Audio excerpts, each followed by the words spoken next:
Hello,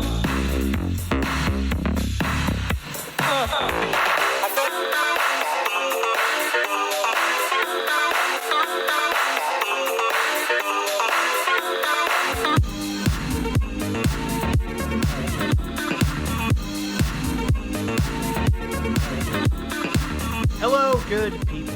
Welcome to Off the Deep End, a Deep Listens podcast where we explore role-playing video games in depth. That's where the name comes from. My name is Jeff Rude, the host and the Isles of Terra of this operation. Joining me as always, the dark side of Zine, Braden, Arbitrary Water Redacted. Hello, Braden. Hello, I am actually two connected people if you own both Dark Side of Braden and Clouds of Braden. Also joining us, as always, obviously the secret of the inner sanctum, it's Chris, Zombie Pie Redacted. Hello, Chris. Jeff, why do cows wear bells? I don't know. Tell me why. Because their horns don't work. It's Mother's Day, not Father's Day. Happy Mother's Day, I got everyone. it reversed again? Yeah. I got it reversed again. Dang it.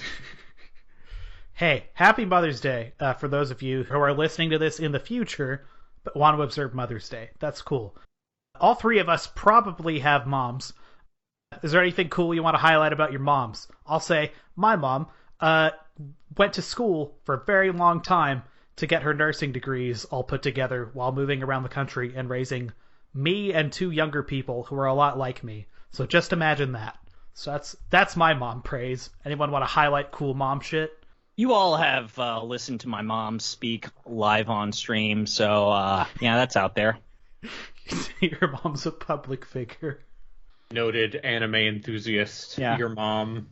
Noted anime enthusiast who, after forcing her to watch Evangelion, her response was, Shinji should shut the fuck up and just get in the robot suit. What the fuck? Hell yeah. Your mama's Gendo. My mom is also nice, and I love her. She's a small business owner and can cook. Two endurance runs ago, my mom said fuck anti-vaxxers when we had like 800 people watching my stream on the chat. She used her powers for good. Moms use powers for good. Moms are tough, as RPGs have taught me.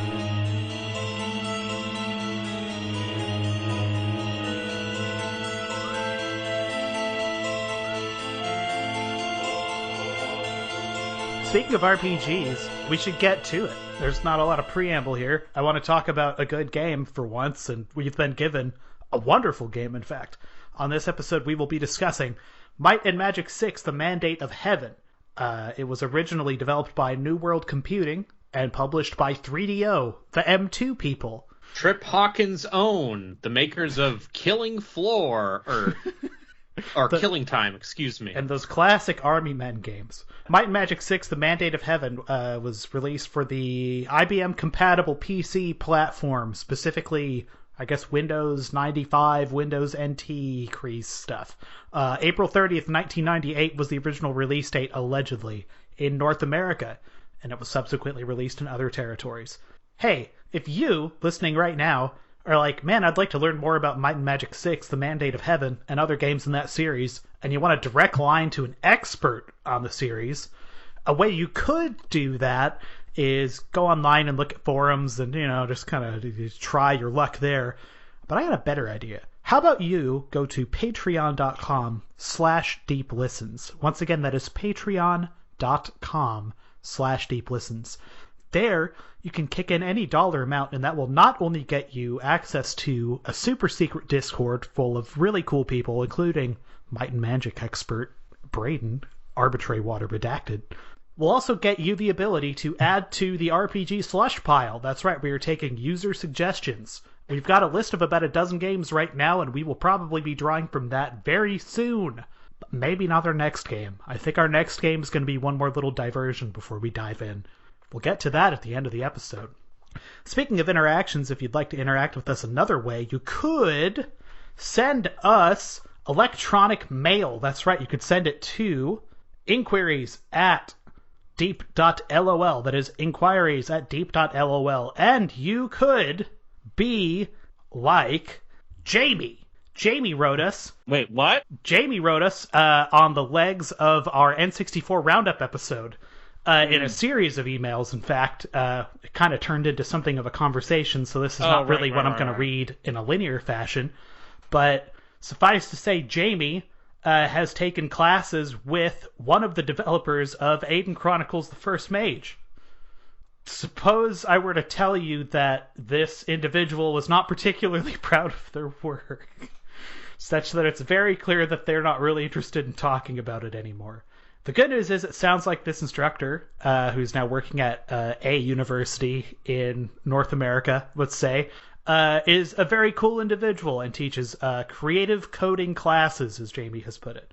So, nice to have someone reach out. Jamie, off the legs of sending this nice little email thread, has recommended Biomotor Unitron. That's the name of it. Yes, for the Neo Geo Pocket Color as a recommended RPG. So thank you, Jamie. Where have I heard this game before? I feel like this game Gersman has name dropped it. Yeah. Okay. Yeah, I'd not heard of it. I don't recall this name drop, but if you're telling me Gersman name dropped it, it's at least interesting, probably. So happy to have that in the slush pile next to some things I'm less excited about. So that's cool. Yeah, so that's the whole preamble for this show.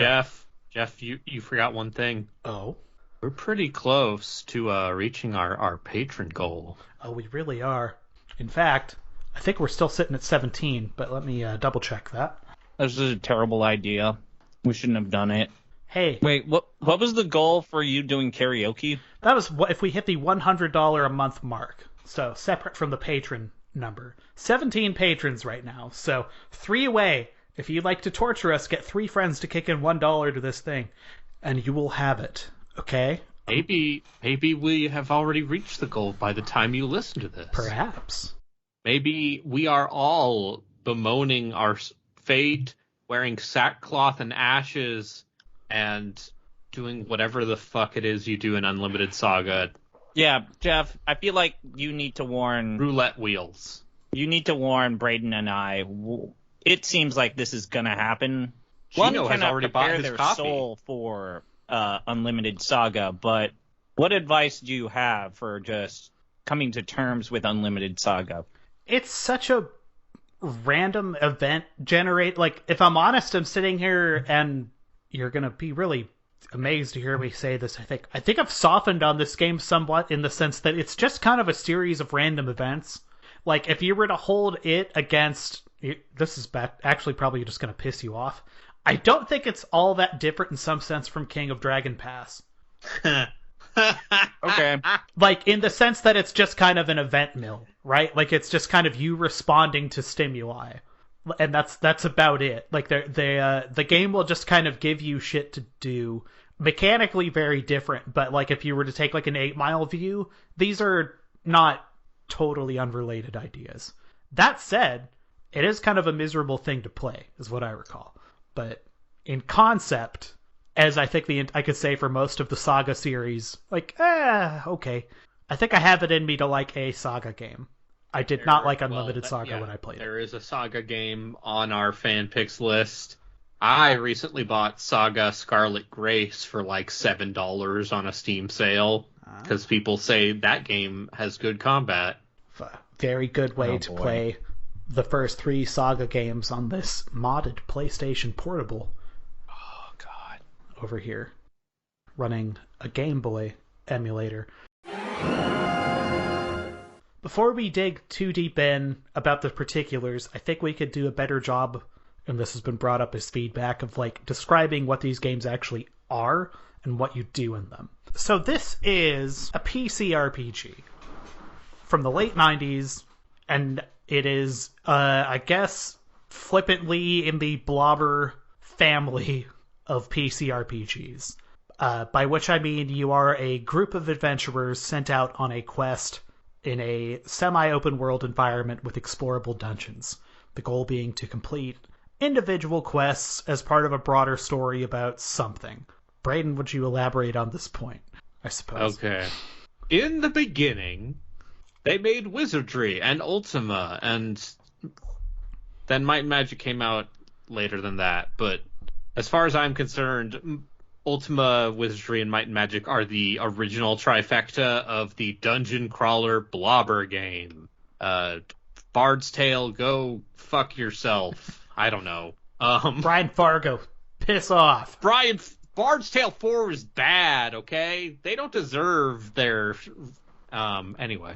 And these were, very primitive, grid-based dungeon affairs where one controlled a party of characters moving from square to square as if in a blob, thus the term blobber. It's a fun word to use. So yeah, let's see, Ultima was what, 1980? I think so. Yeah. A Calibeth was 79, I think. That sounds right. And Wizardry was 81. Grounds? Oh, 81, okay. Yes. And then, but Might and Magic was, I think, 86, 87?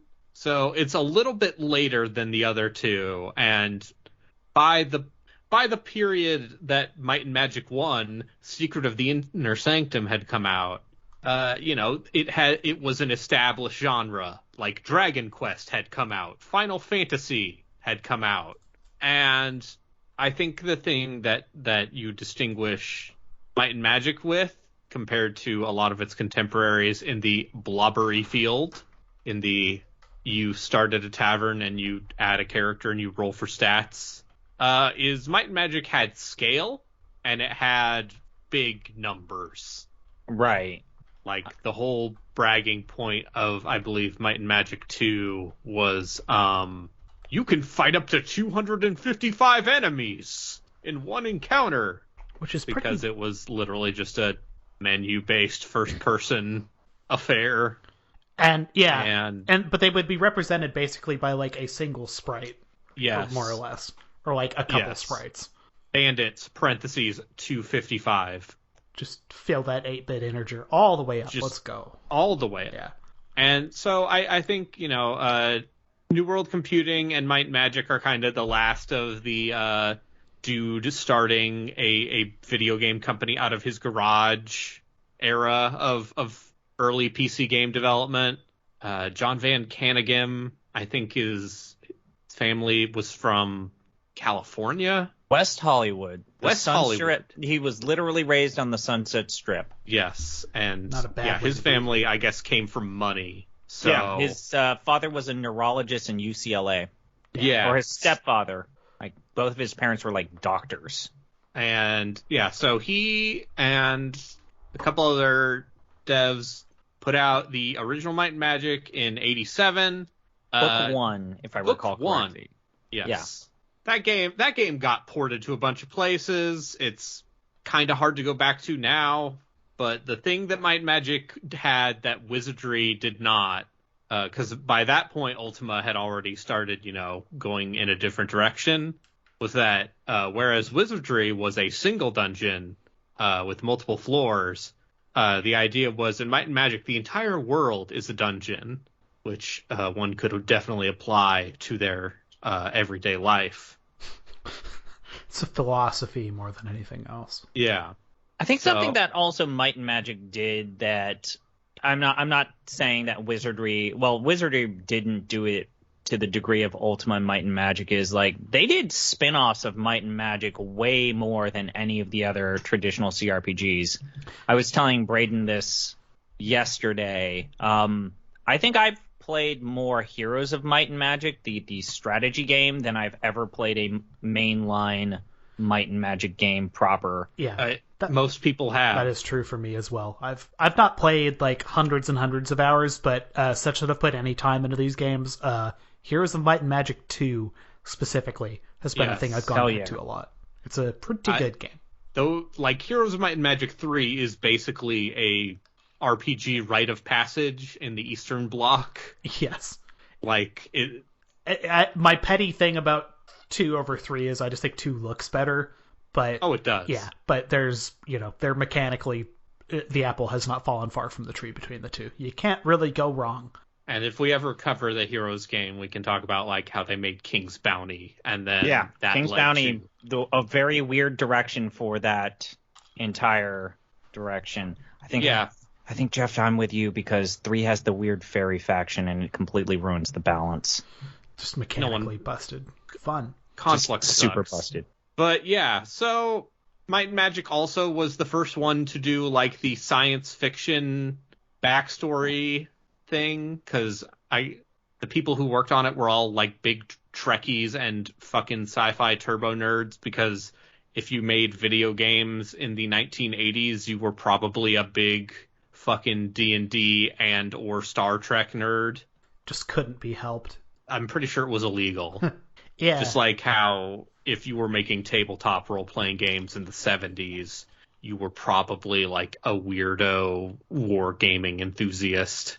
That's the second time you've burned me on this podcast today. Like, I'm saying Gary Gygax was someone who cared a lot about the value of different pole arms. I mean, once you hold a good pole arm, you get it, you know? What's the difference between a Fauchard and a Bec de Corbin? I'm trying to remember when Ultima went sci-fi stuff, because I think it was by Ultima 2 Ultima or 3 2 was the one where, I think. yeah. Like, because at a certain point it was Ultima just like, 2 now you're in a spaceship. And you're like, yeah, oh, you're in a spaceship okay. and you're looking at the planet. And Ultima 2 has the non-legally infringing TIE fighters. Right. Like Star Raiders of yore, basically. Oh, yeah. Star Raiders is a cool game. Not an RPG, Yep. by the way. Don't nominate it. But, so out of this heady West Hollywood sci-fi mixture milieu, like you said, a lot of spin-off games. You get your HOM series, you get your Dark Messiahs. Yeah, like Ultima, you only got kind of those... You got those 7 spin-offs, basically, in the Ultima land, and then you got Underworld. You got Ultima but racism. And then that mobile thing they did. Ultima but Mars with Sigmund Freud. I guess they made an MMO that is better forgotten, I guess. People have fond memories of Ultima the MMO, I guess.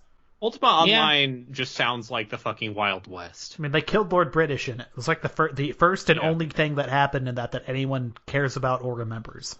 Is a very, let's say, idealistic Lord British showed up like, everyone's just going to be tanning leather in my game. That's going to be so cool, and I'm going to visit it and say hi. And someone just ganked him. Because they forgot to make him invincible. Which is good shit. Yeah. But yes, so this game... like I said, had some, entered a field with some real big players in it, basically. Or the first one, anyway. Like, between Wizardry and Ultima, a lot of the oxygen was already being sucked out of the room, so the differentiation point of having, like, the world be the dungeon was kind of a meaningful thing at the time. This is the 6th one of those.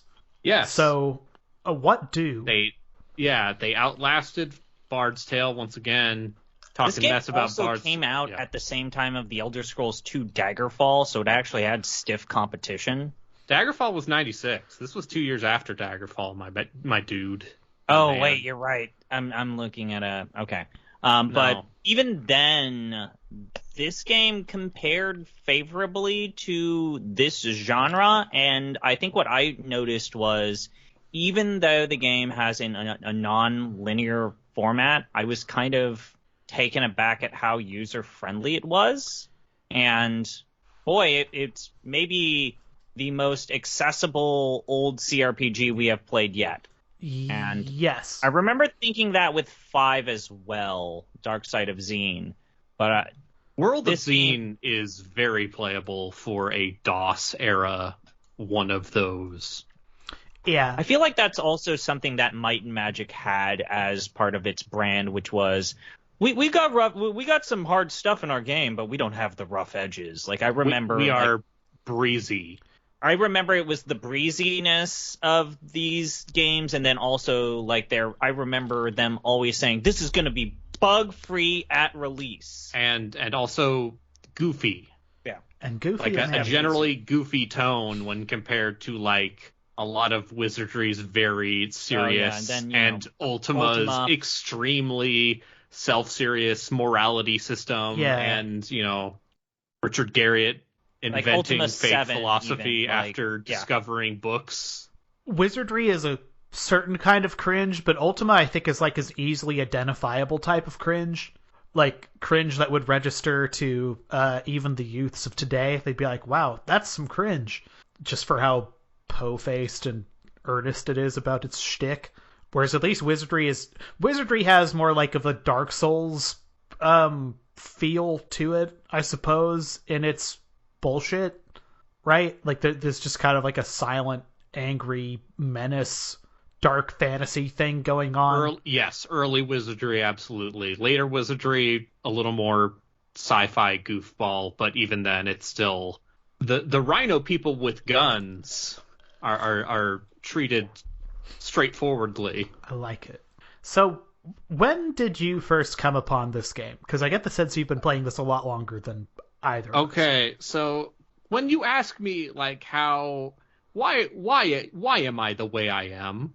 Why are formative video game quote unquote bullshit? I came to this game around, let's say 2005-ish, because I was already a fan of the Heroes games and, had a shitty old computer and Nintendo consoles. So, older games would run on this old computer.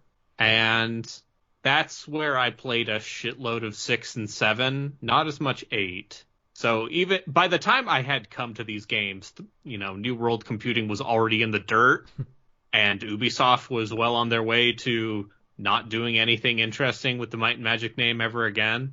Don't say that about Legacy. That's not nice. I like Might and Magic 10. It's problematic. It is trying. Seems like a comfort food game in some sense, right? Clash of Heroes was a cool idea. Clash of Heroes also has only has the Might and Magic name because Ubisoft is like, it's a prequel to Heroes of Might and Magic 5. What are you talking about? I do not give a shit about the lore Ubisoft has created because it is just the most European fantasy. Well, you're the one that's continually attempted to break my dreams and telling me that Dark Messiah might not be good. Dark Messiah might not be good.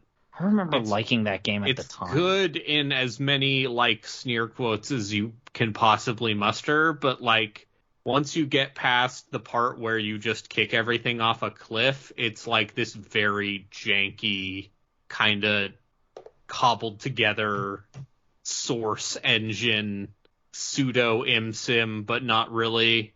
Does it have that early source Vampire the Masquerade, how to put this bad source feel? That game felt and kind of does feel like forever. It's held together by some tape. Yes. In a way that's hard to really explain. The other fun thing about Dark Messiah is it models your character's entire body because, the kicking. Mm-hmm. And so there is a lot of weird momentum and movement stuff. Speedruns of Dark Messiah are very good because that game is very easy to break, even when you are playing casually.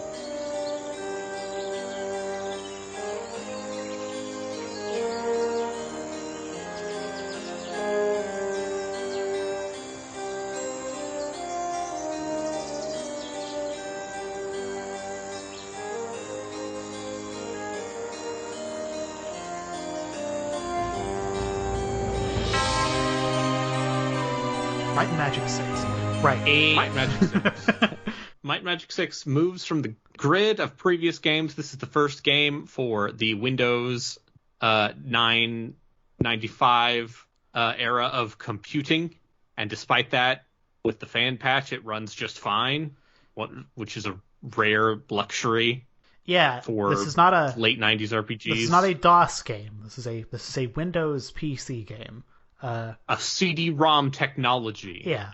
Indeed. So I guess quick question, because this gets to the big debate. The big debate, which isn't really a debate. Did you play this in real time or turn-based mode? I started in real time and quickly turned to turn-based. Yep. And think if you're playing this in real time mode, you should check out this game that also came out on PCs around this time called Quake. It's a first-person shooter. It feels kind of like Might and Magic 6, but you're just one guy, and also it plays better. This feels like God intended it to run in a turn-based mode. There's actually some weird limitations to a turn-based thing that I guess we'll talk about, but the conveniences you get make up for that tenfold. It seems like an exceptionally hard game to play. I also wanted to give real-time mode a chance, but like, yeah, you're right. It's like, it feels like they put it in there because of the other games that were coming out on the PC at that time. Yes. Like, and real-time their strategy heart was hot. Yeah, I feel like their heart was turn-based in the was turn-based not. mode, but yeah, you're right, Jeff. Like, there are weird compromises that they made to make the turn-based mode, and so there are certain things that are just not fun or easy to do, which seems weird because it's the better way to play it, and it's not even a contest. So yeah, you make your 4 characters of 4 adventurers of the best, the greatest, the highest quality digitized actor portraits of people who clearly just worked at the studio. These are so good. Wearing fake Ren Fair wigs. Like, I cannot emphasize enough how awesome these portraits are. Almost worth the price of admission alone just to get the favicons or whatever.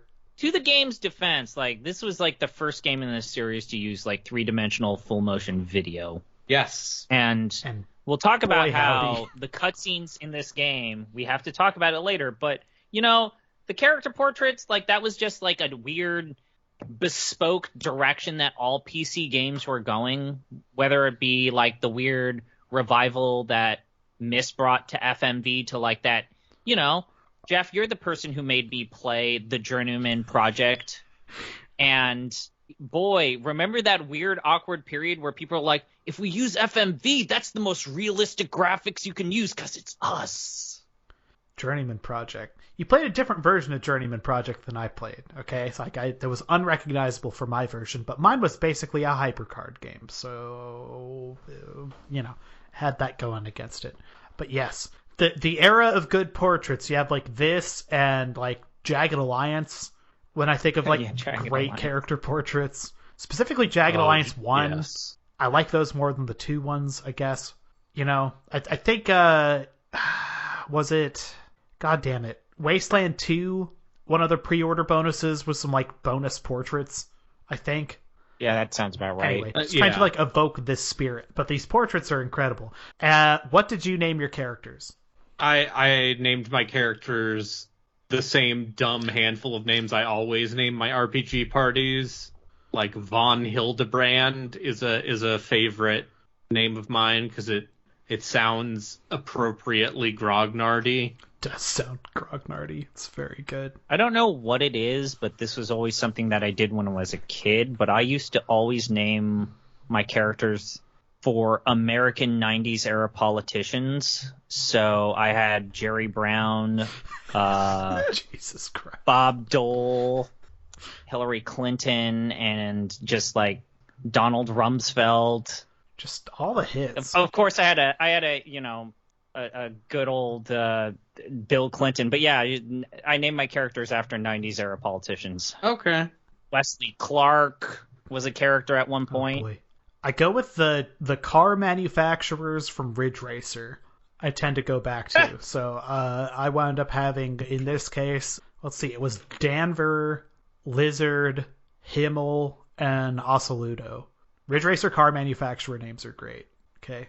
Yeah, and what classes did we pick? Because party building always one of the things that these games truck in. This game has your 3 core classes: your knight, which is your straight martial class; your cleric, who are specialized in the realms of mind, spirit, and body; and the sorcerer, who is specialized in the elemental magics; and then 3 hybrid classes: the paladin, the archer, and the druid. I went with a paladin, archer.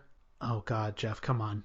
Cleric, sorcerer was my 4. I did some version of that with a knight and a druid, and then I think knight, druid, archer.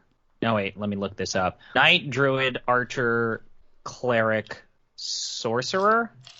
Okay, that's 5, but No, wait. Yeah. He's Sorry. playing a different game. He was playing Etrian Odyssey. I know I had a druid and I know I had a knight, and I wanted to have like the gambit of, okay, I wanted an even split of magic and distance casters versus DPS, which I remember is always kind of what you want to do. You have to have someone in the kind of like a front row character. Someone to just eat up damage. You want to have someone that can use magic without too many limitations. It's your preference in terms of what style of magic you want. You usually want an archer because sometimes you need to attack from a distance. Yes. And the fourth slot has always been I don't know. I guess I'll do another magic caster. I'll do a sorcerer again. So this game is very open with its skill system and its magic. Basically, if your character can learn a skill, they can bring it up to master level, which requires you to put enough skill points into it and then find a trainer somewhere in the world. Later Might and Magic games, which is to say 7, 8, and 9, are a little more restrictive in that way. So, for example, only knights can get Grandmaster sword or spear. They added a new level, Grandmaster. Okay. And only clerics and sorcerers can fully master their schools of magic. But in 6, if you can learn it, you can max it out. Yeah, and the only barrier to learning stuff basically is money, if I'm not mistaken. Yes. Like there's a couple of gates, and I like how this is handled. By the way, you'll hear me say this a lot. There's a thing I like in this game. You learn stuff by interacting with people in the world and paying them for skills. Some of this is bound by guilds that you must join, and they tend to have a monetary fee to obtain a membership. Then there's just trainers in the world that will train you in skills that you know. But they've got a rotating, some of them will train you for cheaper than others. So it behooves you to interact with, multiple people. In fact, interact with basically everyone in town and keep notes on prices everywhere because you can find some deals. And people will sometimes point you to deals, sometimes erroneously, but usually a deal's a deal. Playing this after playing something like Quest, or even Suikoden, just kind of highlights the big gulf between console and PC RPGs of the time. The scale of this experience is so ungodly huge compared to console RPGs of the day. And just even stuff there's 5 people in this town that can teach you bow skills. But it's behooves you to chat with every one of them so you can save you 5 gold per go around. Oh, interesting. Sounds like tedium, but there's a verisimilitude, I guess, to it that I guess makes it not as tedium as it sounds. I don't know. I enjoyed that aspect of the game quite a bit, personally. I also like I don't know how you two felt. I really like the character progression with each of the classes. I had a knight, so I always had a character who just could not cast any spells, but boy howdy, he was still able to use that disarm trap skill, and that was important. Yes, on your knight because they will have extra skill points to spend because they don't need to spend it on magic. And he learned disarm trap pretty quickly, and I remember that when I first played this many years ago. I lucked into doing that, but realized at some point in my playthrough, this was actually a pretty good idea. Because I'm just basically stacking, sword and shield on this guy, and then what do I do with the rest of these points? And even that, the skill, individual leveling up of skills is actually handled kind of neat, because there's... I guess this even... Okay, we'll just step back. So... There's your skill levels, and then there's just kind of your character level, which is increased by, standard RPG experience point stuff. You get experience, and then you have to go to a training center to level up and pay money to level up. Yeah, good RPGs. In some Might and Magic games, your limitation usually isn't experience, it's money. And I liked, that's, old D&D used to measure experience in money, basically. Or, every gold coin was worth an experience that you found in a dungeon, right? The plunder itself is, a reward.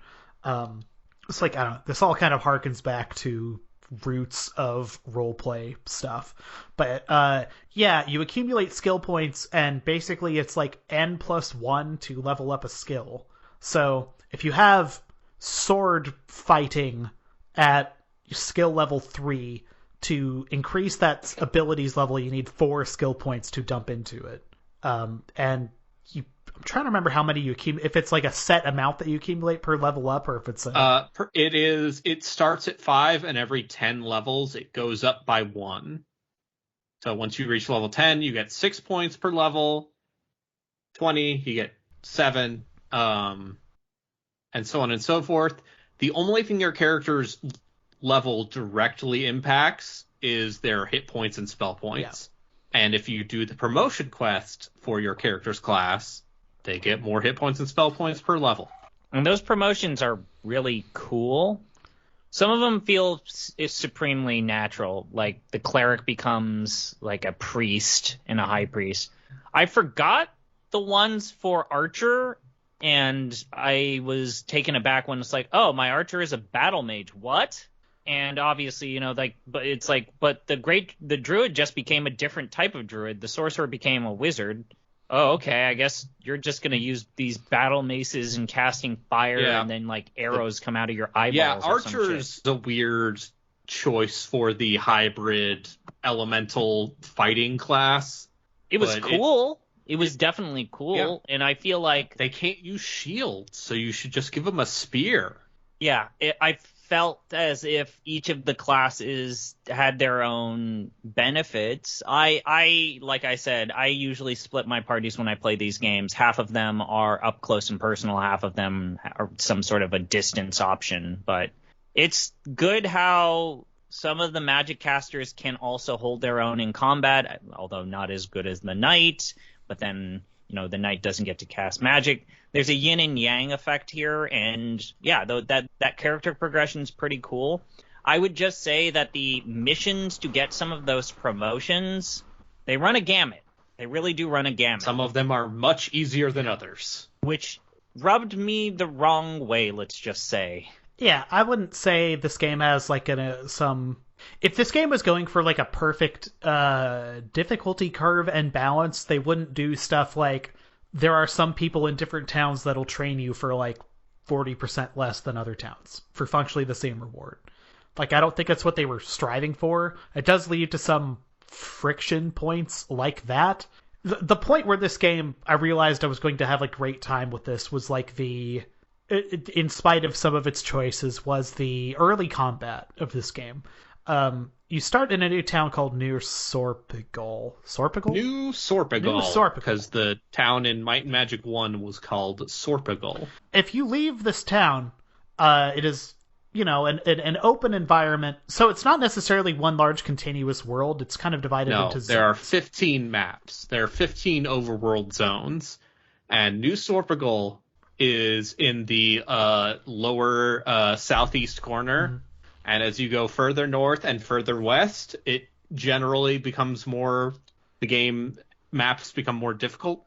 And there's like dungeons in each one of these world environments, yes, too. If you leave this town early on, you will come across literal goddamn hordes of goblins and sorcerers who will just murder you. Like, it will not be funny. It will not take very long. You're just gonna die. And banging my head against that and trying to learn at some point, Braden, you just wrote in chat that the clutch thing you need to do is just basically give everyone a bow, which seemed kind of silly. And I was like, I don't want to give everyone a bow. That kind of flattens this experience in a way. I would rather, go, do the sword thing, do the fantasy thing, cast the spells. But I took your medicine and equipped everyone bows, which involved going to Iron Fist, training people that didn't know how to use bows in bow usage, and then finding stroke buying bows. And the game very quickly goes from I'm just getting murdered to standing, let's say, 10 to 20 yards away from like 20 or 30 goblins and just murdering them. So I openly ignored Braden's advice and beat to my own drum. And I will tell you that it's not necessarily that I never was able to murder everything. And this is something that I feel is indicative of Might and Magic. With every Might and Magic game, I feel like, you'll eventually get to that point. It's just a matter of when. Like, every class, other than maybe one, is capable of just eventually reaching the point where you just lay waste to everything. Yes. This is a magic-focused game. The magic part of the Might and Magic is much stronger in this game because the enemies are all digitized sprites. So they can put a lot of them on screen. Yes. Unlike your newfangled 3D video games in 1998, Might and Magic 6 did not require a 3D accelerator card, for one. Might and Magic 7 and 8 did have some colored lighting support. So they can just put a fuck ton of goblins on there, and you know what helps with that? Shooting fireballs. Yeah.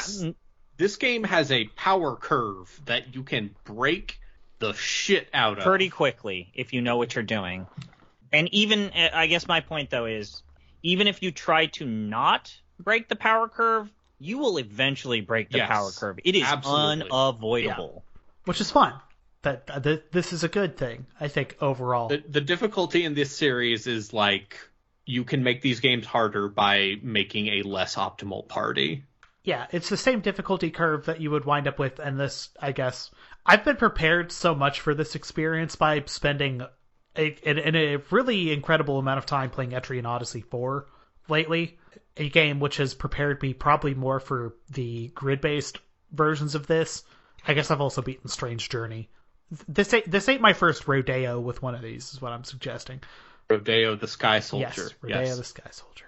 I've been so prepped for this, but like this game is ultimately like, I don't know, if you were to rank like the Nintendo platformers, right, or whatever, like you got your latter day Donkey Kongs being kind of hard, Mario's like an approachable thing, and Kirby's like a baby game, right? Like if you want difficult shit, you should just go and seek out an earlier Wizardry title. This is not going to be that.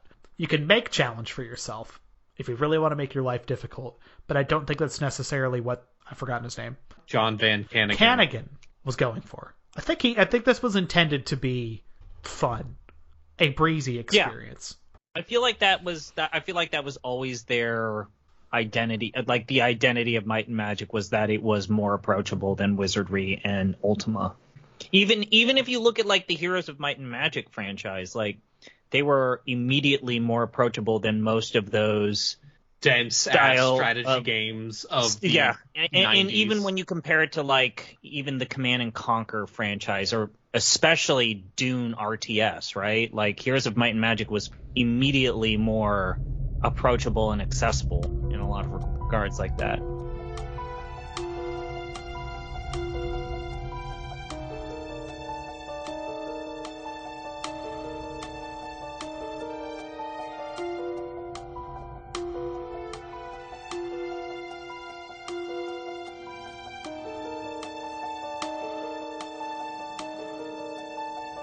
There's kind of two avenues you can go. You can go do good blobber open world fighting and scrape together experience that way. You can also start engaging with the quest system like immediately. And this is a surprisingly open process. And this kind of gets to another fun point of, I guess, classic PC/90s RPG-ism. It really behooves you to read the manual for this game if you're going to play it. Because you are dumped into the world with zero... there's an opening cutscene, which gives you a little bit of information. And then there's a manual, which has about 15, 20 pages of which are just kind of backstory and literally explains where you are and what is in your inventory and what you should be doing and why you should be doing it. And is the story of this game incredible? I would say no, but it's something. It's all right. They are trying to parts of it build a cohesive world. Yeah. And that is one of those things that I really kind of appreciated when I revisited it, because it's like they are making direct references to Heroes of Might and Magic 2, which is set on the same continent. And I mean, there is an attempt in this very, it's still pretty crude world design, I would say, to create a sense of place. I don't know. I felt like the thing about the Might and Magic the entire umbrella of that is that there's a sense of continuity between each of the games. Like this takes place after, what was it? Heroes 2. Heroes 2. And, you know, the big thing that happens in this game is that you get to see the Kriegans after the previous games have been hinting at the Kriegans and their attack of the Web of Worlds for like 2 or 3 games. They've been talking about them. And that's the big event, is that you see the actual Kriegans. Yes. Sheltum is defeated at the end of Dark Side of Xeen, and so the new threat set up for the Might and Magic world is the Kriegans, who are devils. They are the Inferno faction in Heroes 3. Are dog shit and suck, but, you know... Yes. Game balancing and lore are 2 different things. But the Kriegans and the devil faction that they represent, and their sort of public face in this game is known as the Temple of Ba. So this is a joke, right? This is a long-standing Might and Magic ism, if I'm not mistaken. Yes, the goof of an evil cult named after an animal sound. I believe in Might and Magic 2, it was the Temple of Mu. Yeah, well, I remember in Armageddon's Blade, their main leader is King Lucifer Cregan III. In World of Xeen, I believe it's the Temple of Bark. And then in Might and Magic 9, the evil temple you go to is called the Temple of Honk. And they and I think geese. that this is why, you know, all of the people who threw a bitch fit about the Forge in Heroes of Might and Magic 3, like, you fucking people. You people babies. are the reason why we can't have good things. Oh, we can't have franchise has always been sci-fi faction in my fantasy game. We had alien UFO saucers in the mainline franchise. You're gonna throw a bitch fit about, like, here's a robot faction that has like a cyberpunk tank. Yes, that's a subject we cannot go over because it will the whole Forge thing with Heroes 3 is silly. A tale. It might be the first example I can think of a game developer publicly caving to people on the internet. Yeah. Long may that reign continue. Release the Forge cut. What if I told you the lunatic modders who are working on the unofficial expansion for Heroes 3 are also working on a Forge town for that expansion? Wonderful. That's great to hear. So yeah, you can, as your little platoon of idiots, like I said, walk out of town and just kind of fight. Yes, your Ren Fair actors. Yes, and watch their incredible sprites react to getting beaten in the face and set on fire. Oh, it's so good. The reaction expressions are, as the Deep Listens Discord can attest, the reaction expressions are very, very, very good. And should just be ripped out of this game and used for all sorts of ill and good. Yes. Is it the knight that has the face where he looks up with his eyes and it looks like he's like high or something? Like just some of the there best are so faces. many. Like one of my favorite portraits is as seen in the emotes. It's the guy with the fucking red dreadlocks and the mustache. Just A++ perfect. And then I also like the guy with the headband and the long black hair. I like the guy with the eye patch that looks like he's high. You want to win? Pick me. Oh God, and they talk. Yes, a lot of just the dumbest fucking voice incredible barks. barks. Just incredible Sub-Xena looking outfits. Like, you know, it's not like you get a full body portrait. You just get a head. But even that, I would say, like I said, Xena is a very good jumping off point for this look. Less Hercules, more Xena. Just general life rule for me. It's a pity that 7 and 8 went to just like rendered portraits. They're, you know, the barks are still good, but it's not the same when it's a 3D modeled portrait as opposed to clearly a someone who worked at New World Computing wearing a wig, doing silly faces for the camera, and then plastered onto a paper doll model that you can put all your armor on. Oh man, those models are great.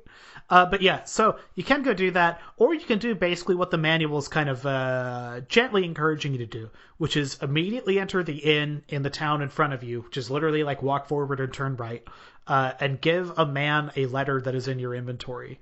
and he will immediately give you like several thousand gold and another quest, like for the low cost of doing nothing, basically.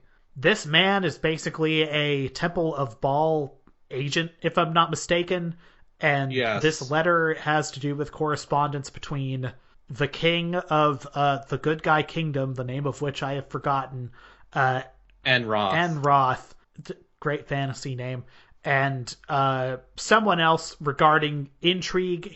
The king is basically out on assignment trying to deal with a rebellion. King has been captured by the devils. Yes. You don't rescue him until Might and Magic 7. But yes, this correspondence would have basically given useful information to someone, or no, it was actually Baal correspondence that you're turning over, if I'm not. Yes. Temple of Ba. Ba, not Baal. My mistake. But yes, it's a good, quick, immediate way to get a bunch of gold. And that is not the only busted thing in town. So Braden, you were encouraged me that there was another thing you can do right at the opening of this game to kind of, if nothing else, inclines you toward they were intending this to be like a breezy experience. Yes. So what's this break the game magic? There is an Easter egg in this game that I don't know if it was official, like put out on official channels, or people just found it. But there is an Easter egg in this game where one of the walls of the town hall has a fly scroll in it, and you can use the fly scroll to cast fly, which we'll talk about later. And then there is a wall that you click on the roof of the town hall that warps you straight to a place called the Shrine of the Gods, in one of the harder late game areas called Dragon Sand. And you can click on that. If you quickly click on that with all 4 of your characters, they all get plus 20 to all of their stats, which is a big deal early game, less of a deal late game. And then inside the Shrine of the Gods, which happens to resemble the New World Computing logo, if you click on a wall in that, you will be warped to a hidden dungeon. Most mysterious. What occurs in this hidden dungeon? It's the New World Computing offices. They put their office in the video game. So this is like the Easter egg in Excel in some sense. Yes. John Van Caneghem is a goblin, and Trip Hawkins is a goblin. And fabled PC people who worked on this game are credited in what I imagine were their actual offices. But what you get by going there is you can get a shit ton of gold early. You can get some pretty decent items early on. You can get a bunch of food. You can get a bunch of potion bottles. It's a lighthearted adventure. Yeah. And it's why I was kind of disappointed that Jeff didn't actually get to the Oracle, because I got to the Oracle and I discovered what the Oracle was, and that was for me when it all started clicked like, Might and Magic, man, they don't make games like this anymore. They don't? So what is the main goal of this game? Let me ask you that, guys. What is the main quest of Might and Magic 6? Because the game is very open. You can theoretically walk to the end of the game immediately and die. Well, I feel like the main premise of the game doesn't really kick into gear until King Roland and his army basically get murdered. Mm-hmm. And that's when it's like, oh shit, he lost the mandate of heaven, so we need to force someone to get the mandate of heaven. And his son kind of sucks, so Prince what Nikolai. do we do next? Prince Nikolai, the little bastard that he loves the circus. He loves the circus, and he loves to run away from as soon as you interact with him and follow you around for a while until he disappears, and you have to find him in a circus, which is not a thing that happens perpetually. There are 3 or 4 circus locations in the game, and the circuses open in each of them in different months. Yeah. So I believe Bootleg Bay, for example, the circus is open in March. Yes, this has a full calendar, and it starts in January. And there is a 24-hour clock running, not in real time. So you may be in a situation where it has Elder Scrolls isms, right? Like sometimes it behooves you to sit and wait somewhere several hours to make a thing happen. using stables is nice because you can immediately travel to a safe location. Stables are good. Stables have horseshoes as well, which are fun little stat Horseshoes boosts. give you skill points. So you basically have to go to the 6 Lords of Enroth to get permission to visit the Oracle so that he will tell you how to defeat the devils and save the land. And each of the lords also conveniently does one of the promotion quests for one of the 6 classes. Yes, and that's where some of the things that these different lords ask for is super easy. And some of these quests are really easy, and some of them are not. Some of them are not. But yeah, no, I mean, through all of these trials, you unmask, what was it, the noble, and he's a member of, you find out that one of the nobles is a member of the Temple of Ba. You capture him, and then that's how you figure out where the Oracle is? No, he refuses to let you go to the Oracle even after you finish the quest, and so you have to go to the superior Temple of Ba. Oh, right. With the Ba cloak in your inventory, and that lets you, and then you find a document that proves he's working for the devil, and then he disappears in a full motion video cutscene. That's very funny. And then you go down to the Oracle, and which you find out is an AI, an actual computer. Yes, it's the Oracle is an actual computer. Okay. And you have to get 4 memory crystals. You have to get memory cards and crystals to repair it. Okay. So you basically need to get its RAM up, and it's in like megabits. Okay. And you need to... you need to go to 4 some of them are pretty fucking hard dungeon crawls, some of them are not. Castle Alamo sucks. Yep, sure does. That's the one I think is a bad time, it's in the fucking literal top part of the map, and it's just, hey, how do you feel about 8,000 wizards shooting at you? Basically, the Oracle is like Zoltar from fucking Power Rangers or Zordon. Yeah. And it's great.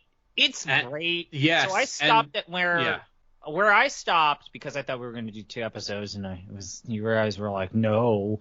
I stopped at when he tells you how to defeat the Kriegans, and you go to the Planetary Control Center, and you have to find the control cube. Yes, the Tomb of Varn, which is a reference to Might and Magic 1. Yeah, but you all are caps, literally that is EARN. literally the 3rd to last dungeon of the game. Really? Fuck. Yeah, the giant pyramid. Yeah, that is the penultimate dungeon. Man, I should have just finished this game. Yeah, no, you literally are right before. So once you get the control cube, the Oracle gives you access to his control center, which there are a bunch of fucking robots there, and you get laser guns, which are the ultimate weapon needed to defeat the Kriegan devils. Fucking laser guns. Man. You get blasters. Blasters do a lot of damage, but more importantly, they attack very fast. So it's basically like, what if a bow? Yeah. But if you cast haste, you just hold the A key or whatever you've mapped to the attack button, and a stream of death comes out of your party, and it wrecks the game in half. It is the victory lap of the game, because Tomb of Varn is the last real dungeon. And then you just go to the Devil Hive, and, well, there's one more thing you need to do. You need to get Archibald Iron Fist. And Archibald is a character in 7. Yes, and also he's the evil brother in Heroes 2. So right. Isn't he the main villain in 7? Yeah. He's one of the villains in 7, yes. So it's like Suikoden. Yeah, it's like Suikoden. So you rescue him, he gives you a magic scroll that will help you, will contain the explosion of the Devil's Reactor so it doesn't destroy the planet when you destroy them. And then, the Hive is a complete joke by the time you get to it, because you have a shitload of experience that you can just spend on improving the blaster skill, and then your attacks will never miss, and you blow everything up.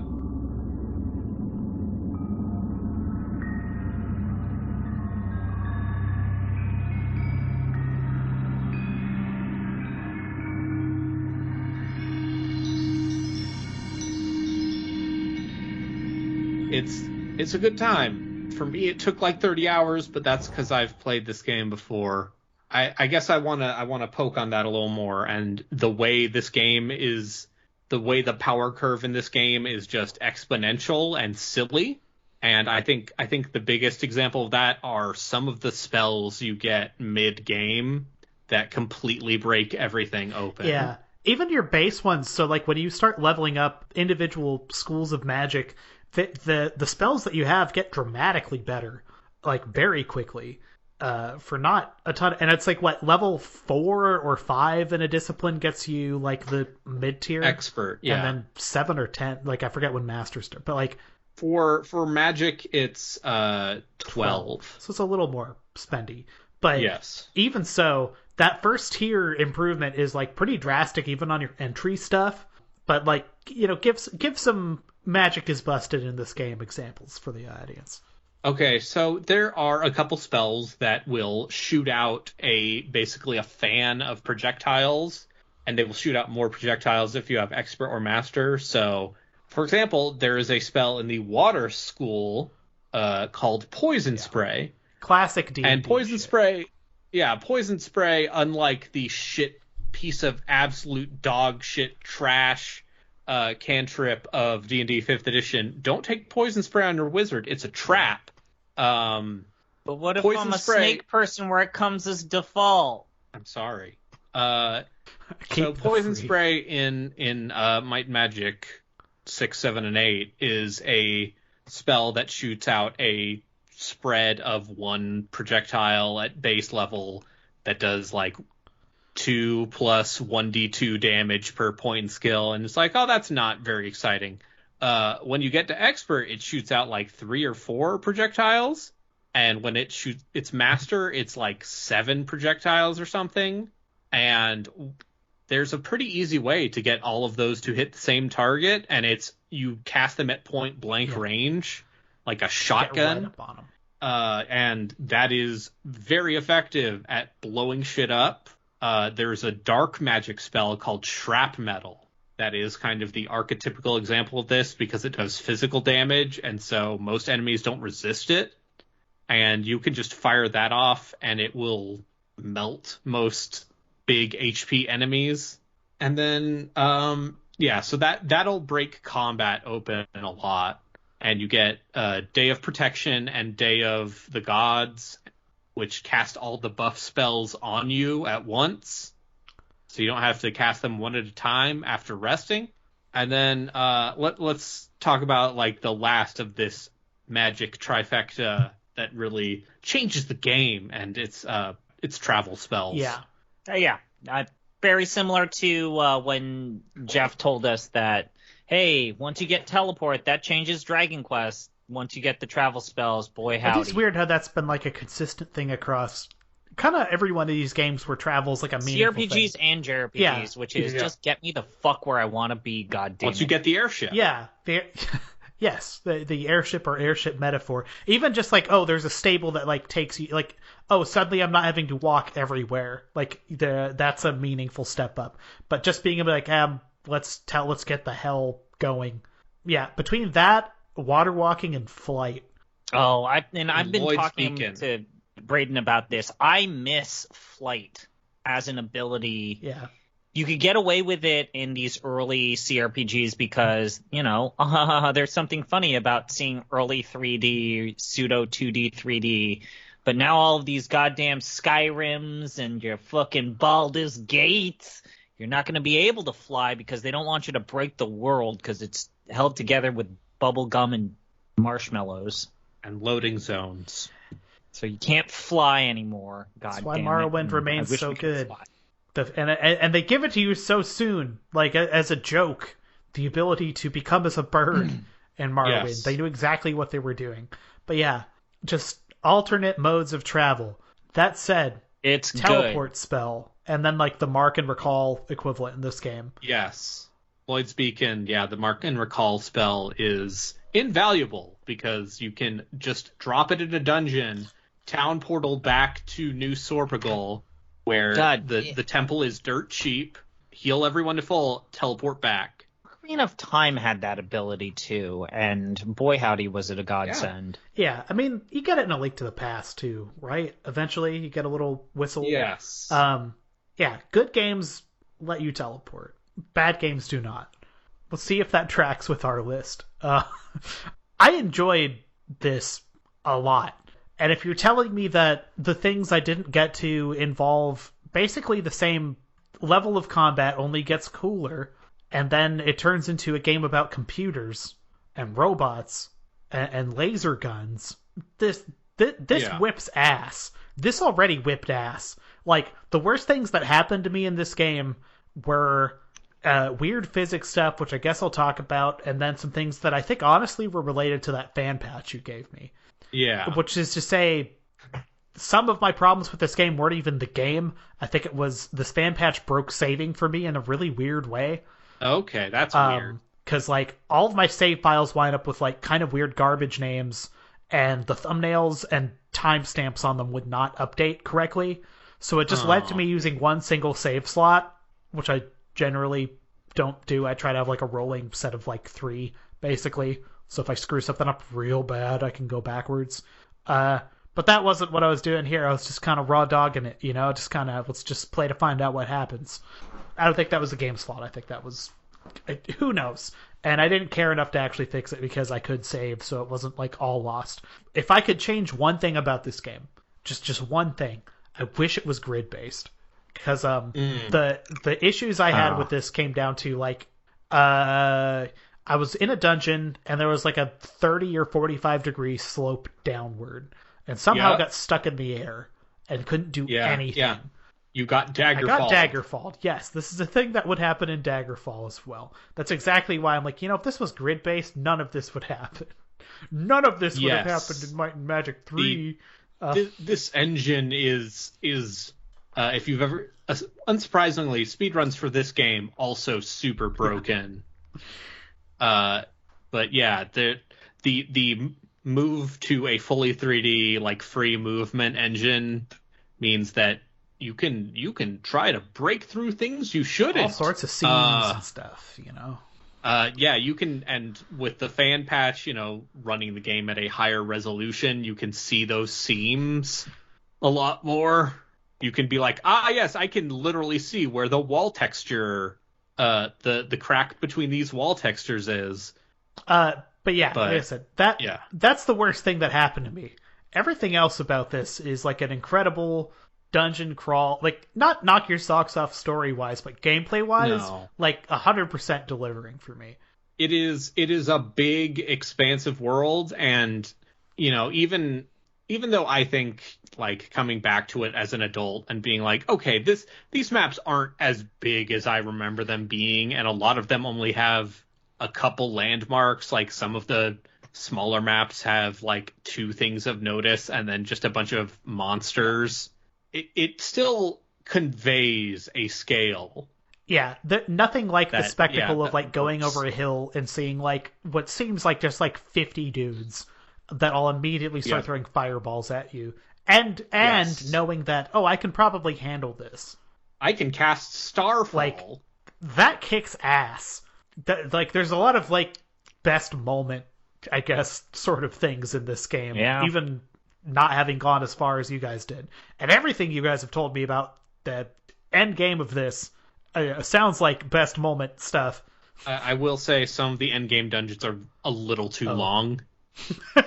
That's like this game has some pretty big dungeons, and it's 7 and 8 trope don't. appropriate. I mean, this game in a lot of ways feels like it is of an era where a lot of this format was codified by this point. Yes. We've complained about dungeons being overly long before on this. I feel like this came up in, like, Xenosaga specifically. Like, there's some very long, tedious dungeons. I think there are reasons why you get away with that in a CRPG that you don't get away in a JRPG. For one, you can just save in a CRPG and just put it fucking down. And the fan patch lets you press F2 to turn on double speed. Yeah, like, you can hack your way around it. You can literally just, like, save wherever it's supposed to, like, there's, like, 6 more screens to go of, like, tedious combat to get to a save crystal or whatever the equivalent is in this game. And then the combat in this is like a couple mouse clicks, basically, and hitting C and S and A on sprites and they go away, as opposed to, oh shit, we just came upon 3 entry-level mooks in a dungeon. There goes 5 minutes of like resolving combat. So I think I have a lot more tolerance for a longer dungeon crawl CRPG style dungeon than I would, let's say, the Space Whale thing in Xenosaga. So for those of you who are like, y'all hypocrites, like, no, I'm not. I can explain why this is okay here. But at the end of the day, Jeff, F5. F5. My favorite Brock Lesnar move.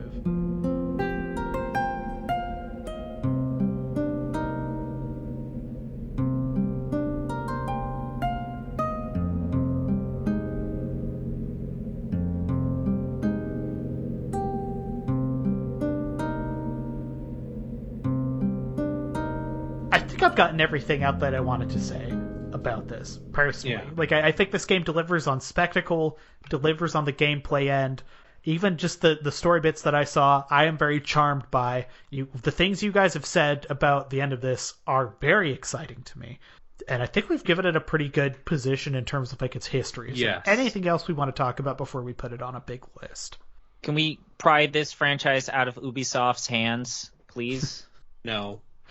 Braden, we have to sign a petition, change.org. But you understand now. Like, I have been trying to kind of step back a little bit and let you guys talk about your experience, because for me, this is a lot of like, this is why I like CRPGs. This is why I'm a fucking weirdo. It's this and Baldur's Gate 2 and KOTOR are like formative experiences for me and my dumb shit tastes in video games. I guess I was surprised at how well this held up. I mean, if we were to play KOTOR, I feel like there's aspects of KOTOR that have not aged well. If we were to play like Oblivion, there's aspects of Oblivion that have not held up very well. But other than the weird physicsy stuff that, like, oh yeah, I'm just floating. Some of the spells are completely useless. This spell's useless, but this spell's mind busted. magic is pretty bad. I can see someone being like, it sucks that I have to talk to 5 people in town to figure out who will teach me this ability the cheapest, or whatever. Like, the diplomacy skill, don't take it. It's useless. It's like swimming in you Deus told me Ex. not to do that before I even started playing, and I took you up on it. Is there a single instance where diplomacy is useful? I guess no. It's just a complete dump.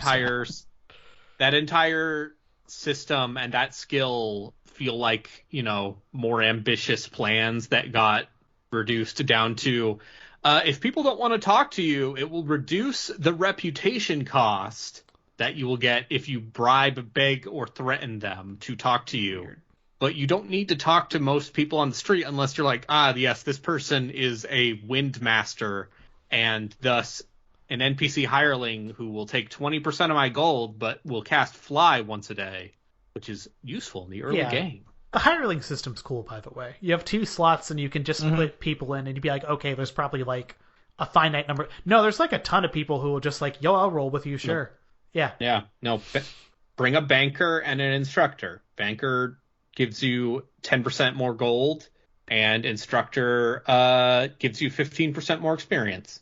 Powerful combo. Or you could have Nikolai in your slot, Yes. The little shit. The game is great. If you like this, check out 7 and 8, because they're the exact same game, same engine. I like 7 because 7 is the first game that actually continues the storyline of 3. It follows the story of Heroes 3 and Might and Magic 3. Grid-based. And 7 also is like a little more tighter. It's a smaller game, but it's also for blood and honor. That's the thing. You say 7, 7 sounds like something that I could really get into, and it's not like this game is, as you said, the zones aren't exactly huge, right? But if you're telling me it's like a slightly scaled down experience of this, probably with at least a year or so of refinement engine-wise and otherwise.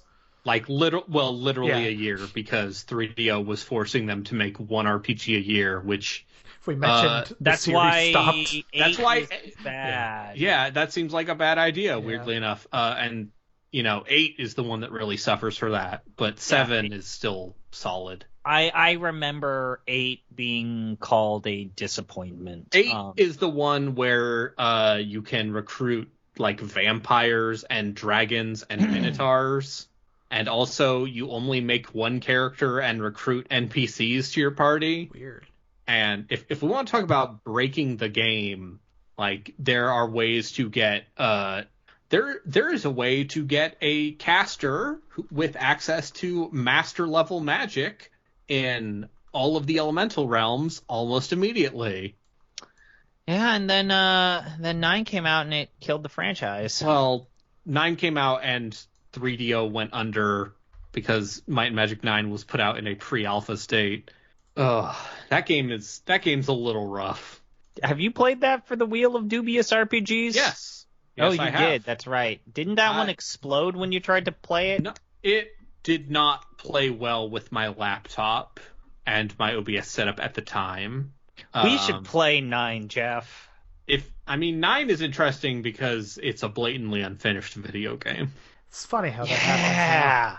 That is like it is blatantly unfinished, and also like you can still see what they're going for and the fundamentals are still there, but it's running in the Lift Tech engine, so it fucking looks like absolute trash. Powerful. And it even for 2002, the graphics are not great.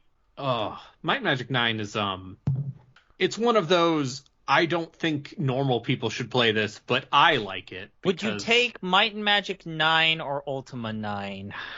I mean, for this podcast, Ultima 9. Yeah, that's probably the correct answer to that. Like, Might and Magic 9, the worst thing I can say about Might and Magic 9 is, like, you can tell they wanted it to be a much more ambitious game, and they literally rushed it out the door, like, 6 months minimum too early. And there's a fan patch that fixes most of the bugs that is straight up just included in the GOG version. Things have gone weird when GOG does that. That and Vampire the Masquerade Bloodlines are the two that immediately come to mind, as these games come with the fan patch pre-installed. Like the developers know. They know what they did. Let's rank this. Let's do it. Okay. I don't think we should be scared of this. We've had a good one here. So as has been alluded to, we've got a list. If you are playing the home game, you can go to bit.ly/OTDE rank, and that will give you the ranking list. It is available online. There's a link to it in our Discord. Should I read this, or should I just assume people are looking at this list? Yeah, read it out one more time. I think at a certain point I will stop, because we're at 21 entries now, and I don't think I'm going to start reading this when this is like 30 entries long, but 21 is okay. So bottom to top, the bottom of this list, Aiden Chronicles the First Mage for the N64.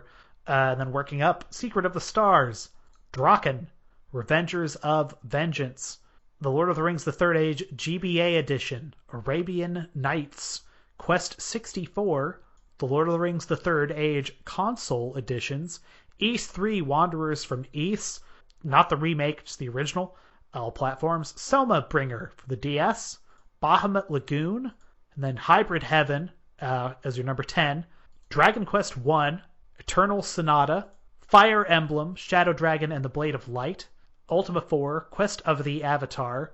Top 5, you've got Ogre Battle 64, Person of Lordly Caliber, followed by Quest for Glory 1, So You Want to Be a Hero, Grandia 2, Xenosaga Episode 1, Der Wilzermacht, and then our top game, the best RPG ever, according to us right now, is Suikoden 1, Genso Suikoden. I bought those books, by the way. I found them in a bookstore recently, the entire Water Margin series.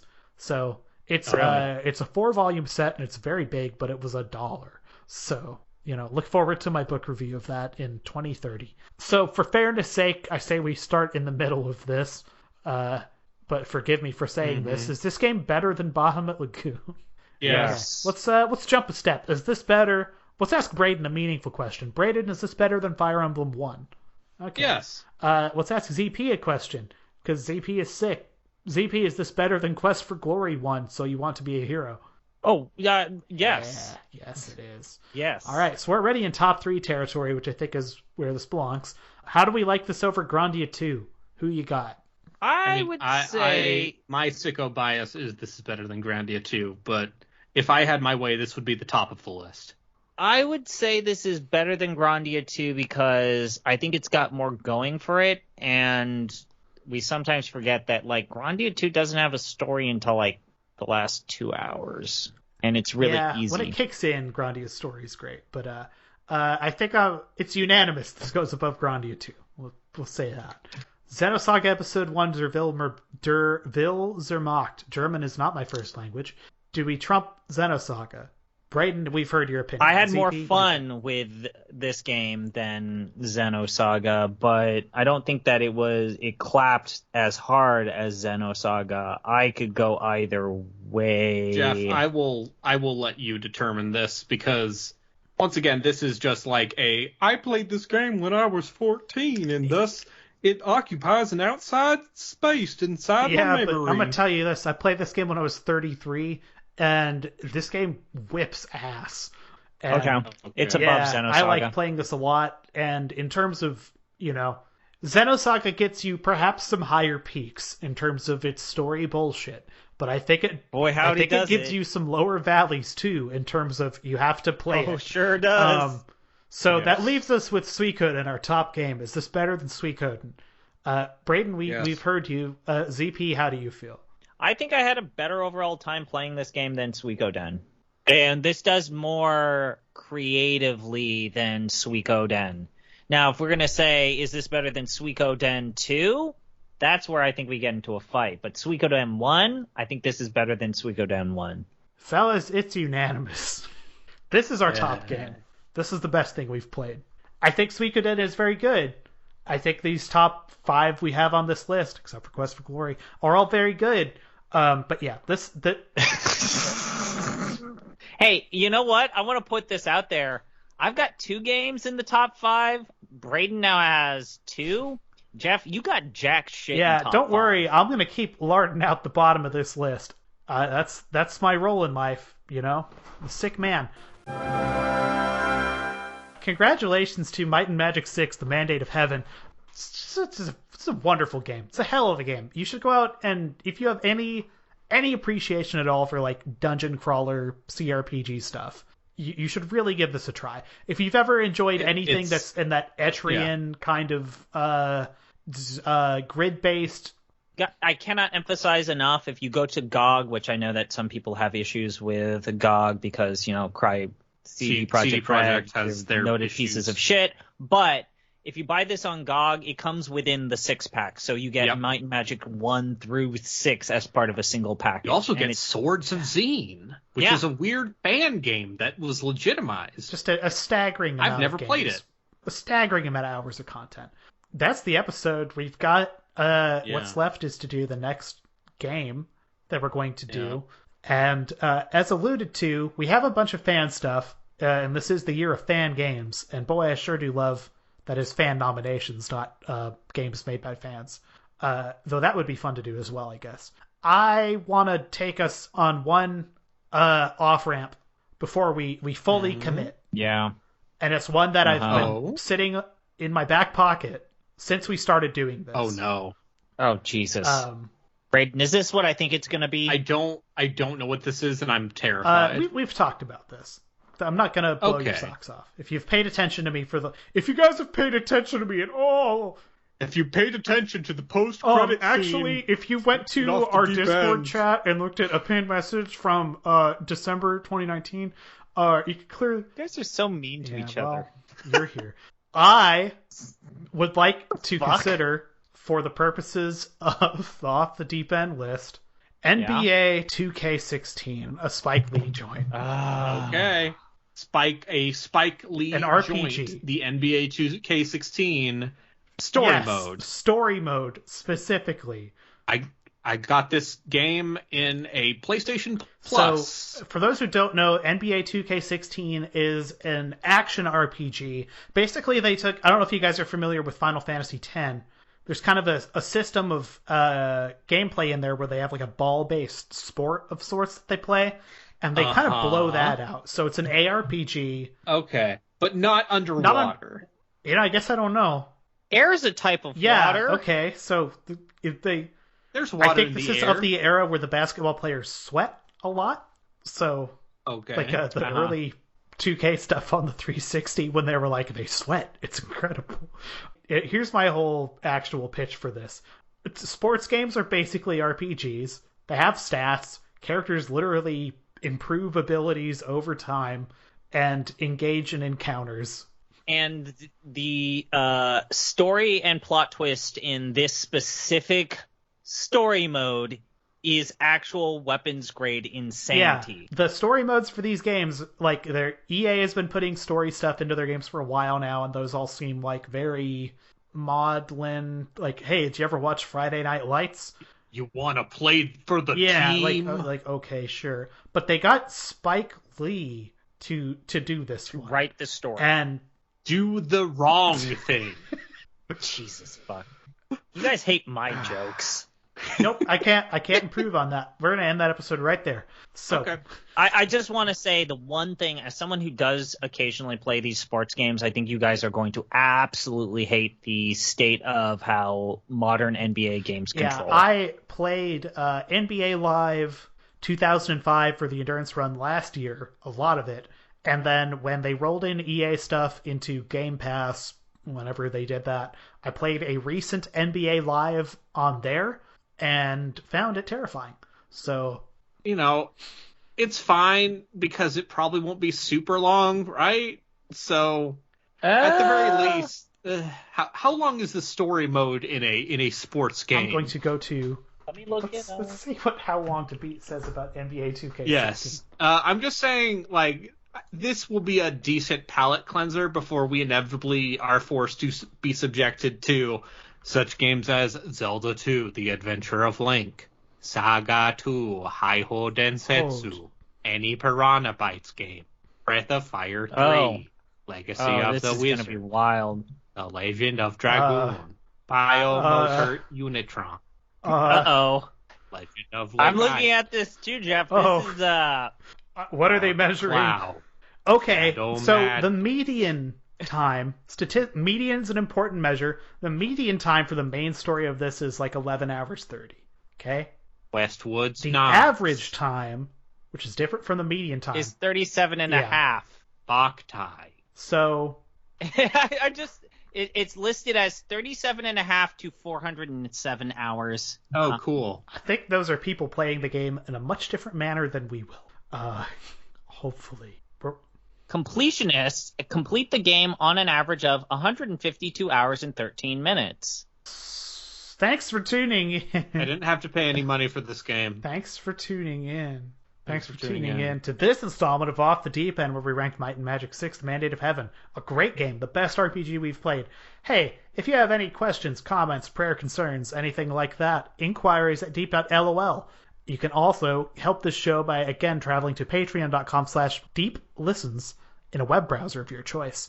I'm a Firefox guy. You should use that. Again, that's patreon.com/deeplistens. Any dollar amount you kick in. Thank you to SuperSex420. SuperSex420 did our music. He's great.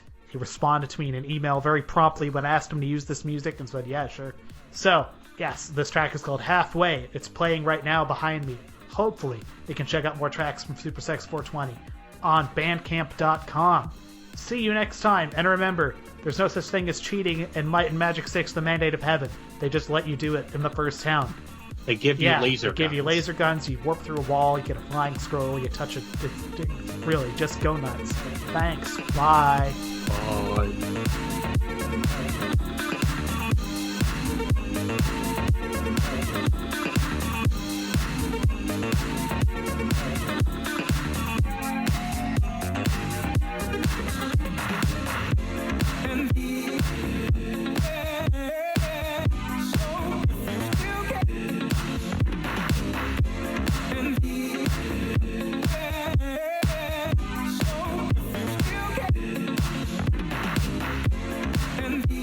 This episode of Off the Deep End was recorded and edited on the traditional and ancestral territory of the Dishqualiapsh or Nisqually people, who have lived on and stewarded these lands and waters since times immemorial.